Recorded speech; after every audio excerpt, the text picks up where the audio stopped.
Hello and welcome to Miss Hannah Loves Grammar. In this video we'll be answering the question, when do you use a comma before to? And the simple answer is slightly annoying actually. It's that using commas with to is completely optional. So for example, I like stars too is correct. Just as I, too, like stars. The only difference is that the commas around the word to in the green example are simply used for emphasis. It draws attention that I also like stars. Let's take another example. You like them too. Could change the sentence's meaning completely and say, they, too, like you. The power of using commas between the word to is all about emphasis, drawing attention, creating drama, creating tension and drama and emotion in what you're writing without having to use an exclamation mark oftentimes. Now it's your turn.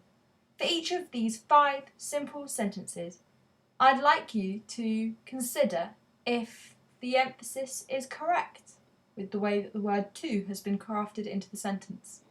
Hit pause if you need thinking time.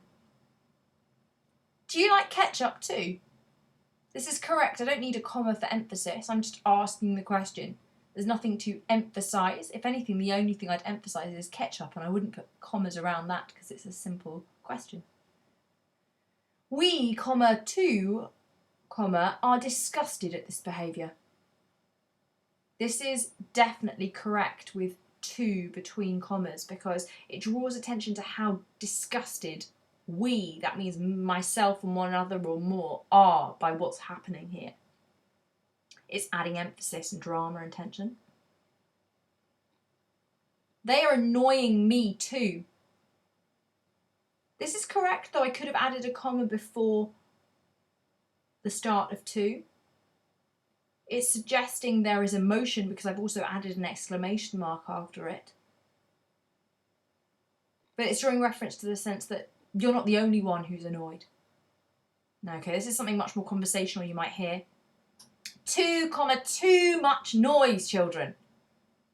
So here we have the repetition of the word to. And we don't need to put commas in between the second one, because too much noise, children, makes sense on its own, and we don't need to break that up with another comma. But it's like too much noise. It's like emphasis on how loud and how noisy these children are being. As if that wasn't enough, the exclamation mark heightens it even further. And finally, I would like raspberry ripple ice cream too. Now, several of you wondered what raspberry ripple ice cream was, so there it is. There's an encounter of it. It's quite nice. It's raspberry syrup around raspberry ice cream with vanilla, just in case we're interested. But I would like raspberry ripple ice cream too.